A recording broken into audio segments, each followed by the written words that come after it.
Hello, everyone. Um,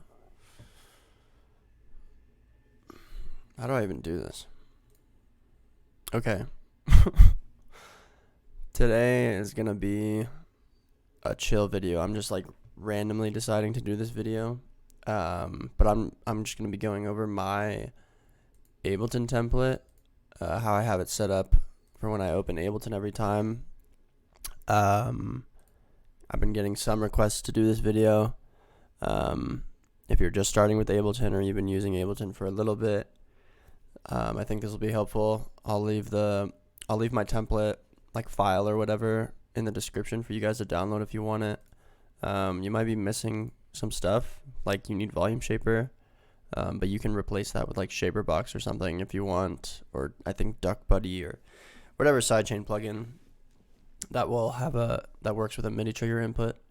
But yeah, I'm just gonna kind of like freestyle this and just go over it however I kind of want. So yeah, basically starting off the way that I have Ableton set up really comes down to how I prefer to mix my tracks. So I basically divide everything into groups based on like the type of sounds they are. I feel like the big four is like drums, and then separately like hats and cymbals, and then synths, which will mostly be made up of like intro stuff, and then mids, which will be all like drop like bass sounds and stuff, and then there's risers, which is like FX, whatever, downlifters, uplifters, impacts, shit like that. And vocals I sometimes use. Vocals I'll use if I'm like recording vocals, but sometimes if I'm doing like vocals in a dubstep song, I just end up putting the vocals in the synths group. So yeah, that's like the basic idea. And then to go a little deeper on that, the way that I have the groups kind of routed, this is the important thing to think about, is like divide all the sounds up into groups based on what type of sounds they are, and then you route them all. Like think about them, they want to go on a journey. So there's the beginning of them where you're just making all of them, and then you send them on a specific journey. So depending on what kind of sound it is, you might want to send it to the sidechain and then send the sidechain to the master, or you might want to just send it straight to the master. So for like synths and mids, I'll send those straight to the sidechain because I want them to be ducking when the drums hit, when the kick and the snare hits. So yeah, and then for like risers, for example, I'll just send that straight to the master because sometimes in the build-up, I don't want them to be ducking a bunch when the kick goes super fast or something like that. And this is all like subjective, you can change that from like track to track. You can have the FX like not, or you can have the FX be sidechained. If you feel like it. It's really just like totally subjective. You could just not route any of this to the sidechain and do like sidechain compression and have a compressor on each group and be sending them all to the master. So that kind of goes into like different ways to sidechain. But yeah, the way I have it set up basically is this sidechain MIDI trigger, which if you're watching and you know about this, you know it's good. You probably have a template of your own that's kind of similar. But basically what this is kind of what I was talking about earlier. We'll all send, where it says sidechain on the synths and mids group right here, that means I'm sending it to this channel called sidechain. And this channel called sidechain has an input, which is this MIDI trigger. So this is a MIDI channel. I can put down MIDI notes here. So this MIDI trigger has its output set as this sidechain. So it's kind of confusing. But basically the way this is routed is every time that a MIDI note gets hit on this channel, the sidechain plugin will trigger. So that's why it shows up as like sidechain 1 volume shaper right here. because the plugin itself is attached to this like MIDI trigger. And this has been kind of my go-to sidechain method for like ages, and I think like, at least to my memory, I'm pretty sure like Barely Alive was the first ones to like post a YouTube video about it like 10 something years ago. So nothing crazy new here. But yeah, kind of going to like the way that I mix stuff down and the way that my template is set up is very simple. It's just like thinking about the types of sounds and like organizing them together in groups, sending specific ones to the sidechain, and then sending. You can see the sidechain is set to the master right here. So it's really just like all the sounds, whatever kind that they are, mids or synth, sidechain, master. That's it. And then some of them skip that step. Like drums is just straight to the master, obviously, because you don't want to sidechain the drums. And then hats and cymbals, I'll get into a specific situation here. Excuse me.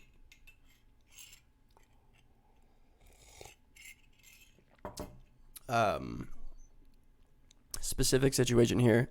On my hats and cymbals group, I'm sending them to the master. But I'm still sidechaining them, but this time I'm doing it with a compressor. So this is a kind of weird setup I have where I'm sidechaining the hats and cymbals with a compressor. So, and then the compressor, I'll usually route to this kick that I have like preloaded up in the template. It's just a kick from like an old song it's a kick transient from an old song of mine. So it's just like a click, you can hear that. So I'll put it on like C, and I'll just have that kick transient. I'll put that where like my kick and snare are playing. So like it'd be like this.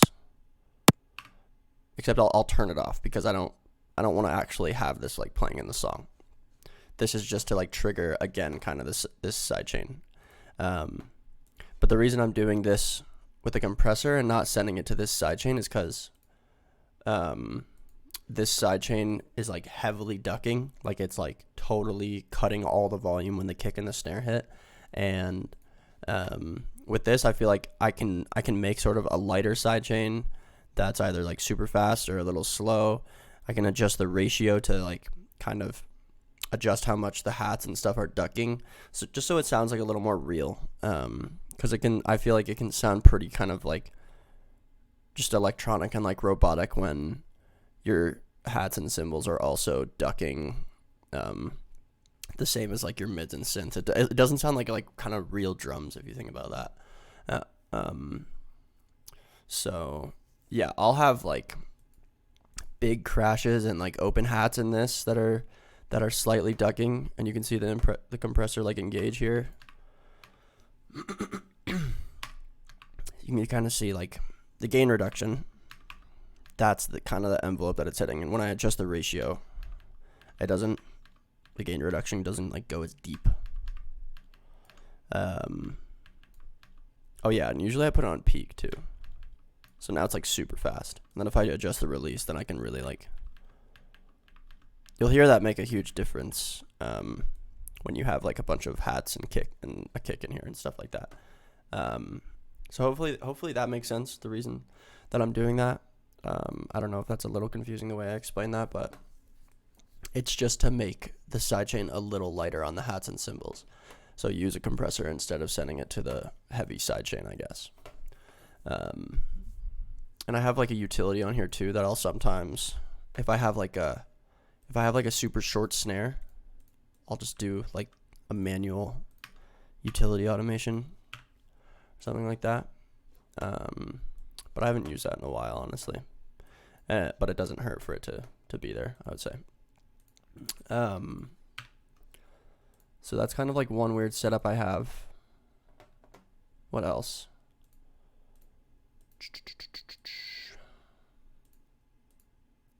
Yeah, basically all that stuff, it's getting sent to the master, whether it goes through the sidechain or not. This stereo thing, I honestly don't even use ever. I used to, but no, I don't use it anymore. And and then we'll go through my master chain. It's just nothing. I just always clip everything. You can use a G clip. It'll pretty much give you the same result. I kind of just feel like, I kind of just like that when I don't use the G clip, the Swiss Army meter just says like ridiculous numbers. Like if I use a G clip, my mixes will be like -1 or something. But if I don't use it, it sounds like the same. And the left meter is like 2. So I'm like, yay, my mix is insanely loud, and it's like stupid. But at the end of the day, I don't think it actually matters. Like the main thing that matters is just having like a mix down that sounds good. Whether it's 0 lefts, -1, or even -4. Like having a -4 like lefts mix down, if it's really good, it's gonna sound the same on like Spotify. Like they're gonna put it to the volume that they want. So yeah, that's like pretty much my template. It's pretty simple. It's nothing crazy. Hopefully if you're new to Ableton, this helped you out. Or you've just like wanted a template or something like this, it'll help you out. But yeah, it's just like those groups, and they have like pre-added audio channels in here. In this one, there's like a serum. Same with the mids. I'll show you like another trick that I do. So you have like, this is my default audio channel. Like I just press like Control T. That adds a new audio channel, and there's nothing on it. That's just like how it is.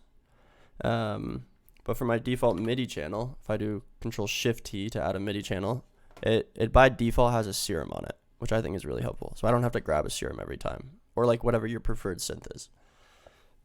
And if you don't know, the way that you set that up is just right click on your MIDI channel, and then do save as default MIDI track.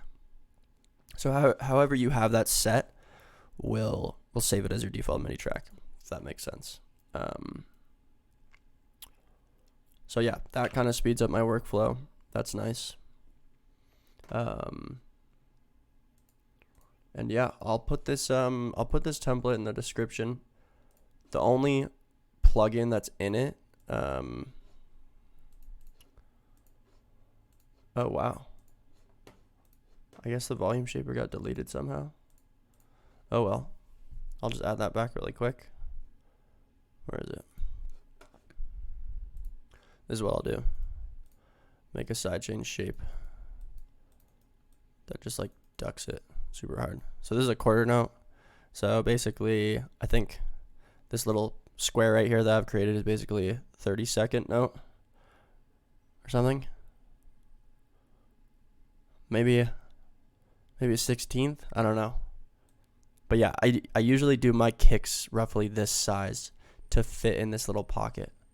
But later on, I'll end up like, I'll solo the sidechain channel and then resample it and then see how it's lining up with my kick, if that makes sense. I've done it in other videos. You can go watch. Maybe I'll show it another time at some point, because it's hard to do. It's hard to like explain it rather than doing a demonstration. But yeah, have that set up. Okay, beat one shot, boom, and then select the output of the trigger to sidechain, and there you go. I don't know how that got deleted, but whoopsies. I really hope that I'm like properly recording, because I haven't used my mic in a minute. It would suck if I have to say all that shit again. Yeah, that's off.